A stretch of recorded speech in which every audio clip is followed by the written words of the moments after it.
Olá e bem-vindo. Hoje a gente vai mergulhar num tema que, para muita gente, parece ter um endereço fixo na Bíblia, sabe? Totalmente. Quando se fala do Espírito Santo, a mente vai, assim, direto para o livro de Atos, né?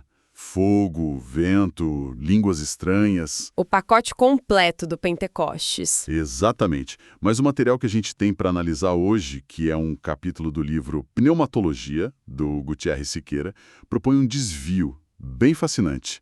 Ele nos convida a parar no Evangelho de João. Uhum. E a nossa missão aqui é entender por que João apresenta uma visão tão particular do Espírito.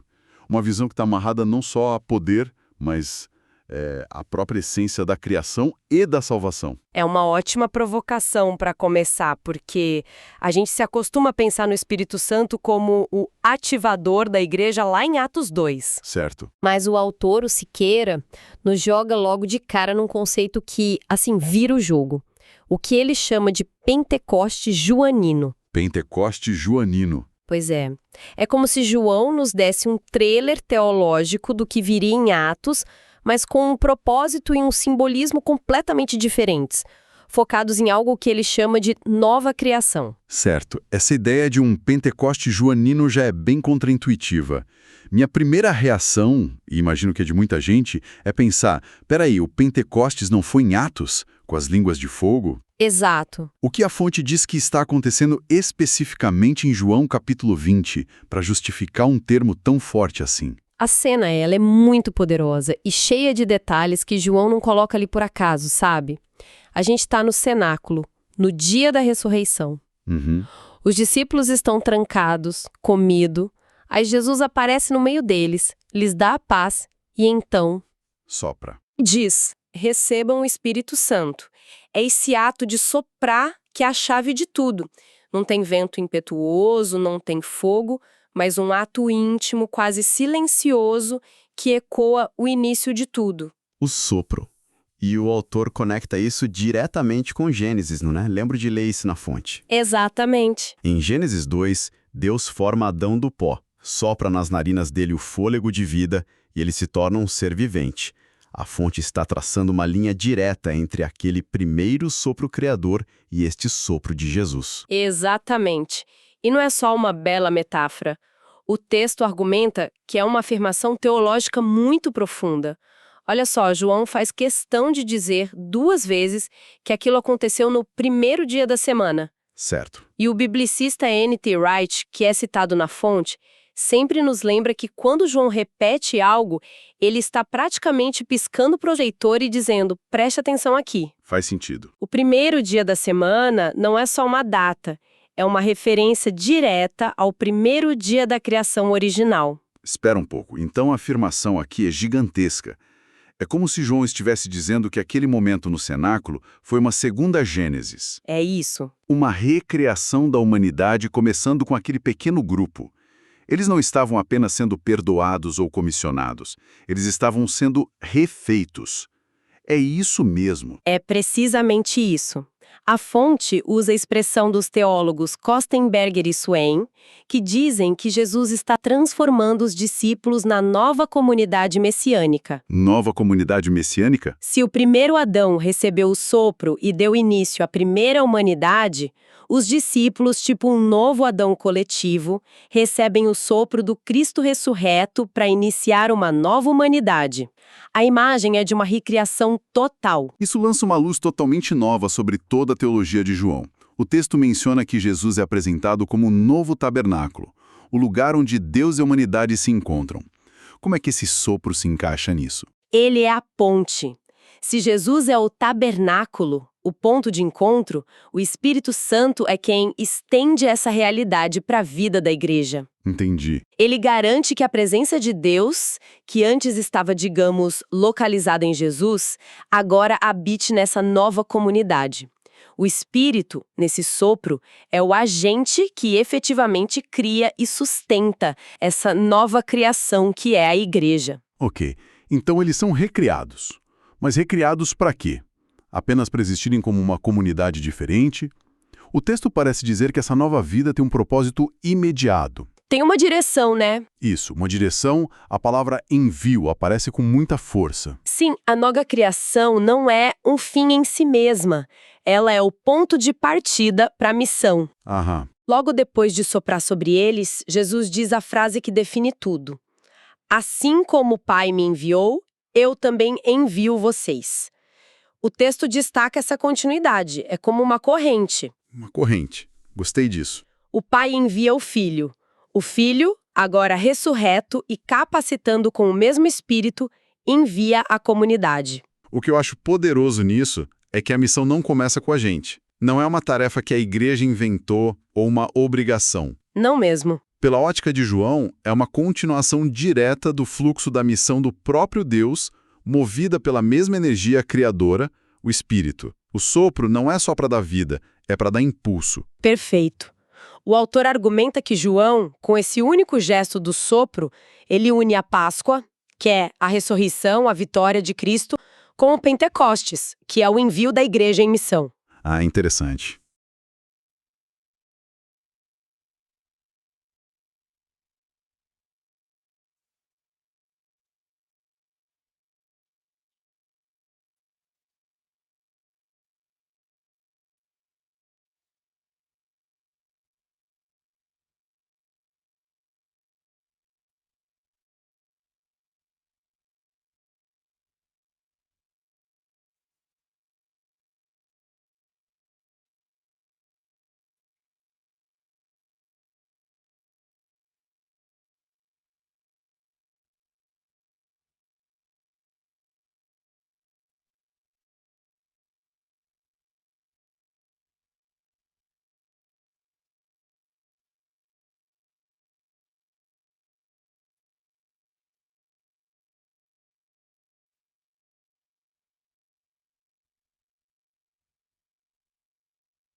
Na teologia joanina, não são dois eventos distintos e separados por 50 dias. São duas faces da mesma moeda da nova criação. Certo. A ressurreição gera nova vida e essa nova vida é imediatamente impulsionada para o mundo. O Espírito não é um upgrade que vem depois, ele é a força motriz desde o primeiro segundo. Essa missão então é externa, voltada para o mundo. Mas a fonte também mostra que a atuação do Espírito não é só para fora. Tem uma ação interna, na convicção do coração, né? Uhum. É aquela passagem famosa de João 16, sobre o Espírito convencer o mundo do pecado, da justiça e do juízo. Eu confesso que, sempre achei essa parte um pouco enigmática. Quase jurídica demais. Muita gente acha. É uma daquelas frases que a gente ouve tanto que para de pensar no que ela realmente significa. O segredo, segundo a análise no livro, está na ordem e principalmente no que está no centro, a justiça. Ok. Vamos quebrar isso, porque a forma como o autor organiza as ideias aqui é muito esclarecedora. Por favor. Vamos começar pelo pecado.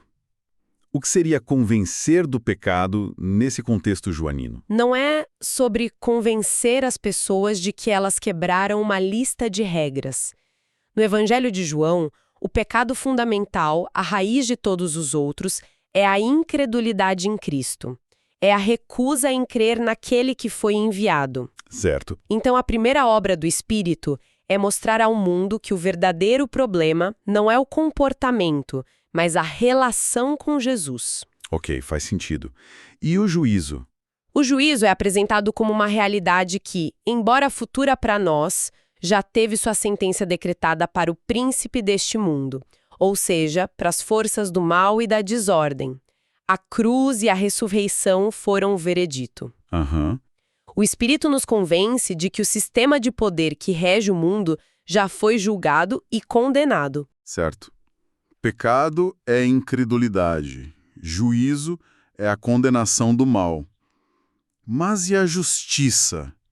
É o que está no meio e parece ser o ponto principal. Porque a fonte diz que a justiça é o próprio Cristo. Esse é o pulo do gato teológico. A justiça aqui não é um padrão de moralidade que a gente precisa alcançar. A justiça é uma pessoa. Uma pessoa? O texto até menciona uma canção que diz Jesus, justiça de Deus. O papel do Espírito é nos convencer de que Jesus, em sua vida, morte e ressurreição, é a personificação da justiça de Deus oferecida a nós. Uau! Ele não é nosso advogado de defesa no tribunal. Ele é a própria justiça que nos cobre. Isso muda tudo. Então, quando o Espírito atua, ele não nos aponta um dedo acusador sobre o pecado e outro sobre o juízo. Ele nos aponta para Cristo como a solução que está entre os dois. Exatamente. A salvação se torna, como o autor chama, um enlace trinitário. É exatamente essa expressão. É um fluxo perfeito. O Espírito atua no coração, iluminando a pessoa de Jesus como a justiça perfeita que nos foi dada pelo Pai. Não é sobre o nosso esforço, mas sobre a nossa aceitação dessa verdade. É uma obra de convencimento. De abrir os olhos para uma realidade que já está lá. E essa convicção profunda nos leva a outra experiência que é absolutamente central no livro e no Evangelho de João, o novo nascimento. E é interessante porque aqui o autor, o Gutierre Siqueira, se torna bem pessoal. Né? Sim, e essa parte dá muita vida ao argumento teológico. Ele compartilha uma história que parece ter sido um ponto de virada na jornada dele. Pois é. Ele conta que cresceu numa tradição mais sacramental com um forte senso de comunidade e rituais, o que é muito rico. Mas ele sentia que faltava algo, uma experiência de fé que não fosse mecânica, sabe? Uma transformação pessoal e real. A busca dele era por autenticidade. E o que despertou essa busca? Foi uma música. Uma canção simples, baseada em João 3, que falava sobre a necessidade de nascer de novo. Aquela frase o fisgou e o colocou numa jornada para entender o que isso significava de verdade. E essa busca o levou a se aproximar de outra tradição, a pietista, que, embora às vezes seja mais individualista, tem uma ênfase enorme nessa experiência pessoal da regeneração, da mudança de vida operada por Deus. E essa busca pessoal o levou de volta para a base bíblica, a famosa conversa de Jesus com Nicodemos em João 3. É ali que Jesus diz que é preciso nascer da água e do Espírito. Como a fonte interpreta a ação do Espírito nesse novo nascimento? O Espírito é o agente ativo. O texto explica que a água simboliza a purificação, a limpeza do que é velho, mas é o Espírito que efetivamente cria a vida nova. Certo. Ele não reforma o que estava quebrado. Ele gera algo inteiramente novo. É o poder criador de Deus atuando no microcosmo de uma vida humana. E aqui o círculo se fecha de uma forma impressionante. A gente começou falando do sopro em João 20 como um ato de nova criação para a comunidade. Exato. E agora, em João 3, vemos esse mesmo poder criador do Espírito atuando no indivíduo. O autor faz uma conexão final que é de tirar o fôlego. Ele não diz que o novo nascimento é só um passaporte para o céu. Ele usa uma expressão muito mais forte. Sim, ele descreve a regeneração como o início da ressurreição. Não é um evento isolado que garante o futuro. É o próprio futuro invadindo o presente. Uau! É a experiência da ressurreição começando aqui e agora, dentro de uma pessoa. É por isso que a fonte cita 2 Coríntios 5,17.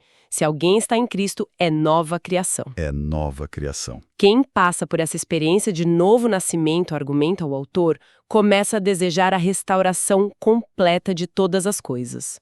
O anseio pelo novo céu e pela nova terra nasce dessa semente de nova criação que o Espírito planta em nós. Fazendo um balanço desta análise, fica muito claro que o Evangelho de João nos dá uma perspectiva do Espírito Santo que é, ao mesmo tempo, cósmica e profundamente pessoal. Sem dúvida. Não é só sobre poder para a missão, embora seja isso também. É sobre o sopro que inicia uma nova humanidade, o agente que nos convence da verdade central sobre Cristo e o poder que regenera uma vida, dando início à própria ressurreição. Exato. E tudo isso culmina numa ideia final que o texto nos deixa para refletir. A conexão entre a experiência individual e a esperança cósmica é muito forte. Uhum. Isso nos lança uma pergunta provocativa.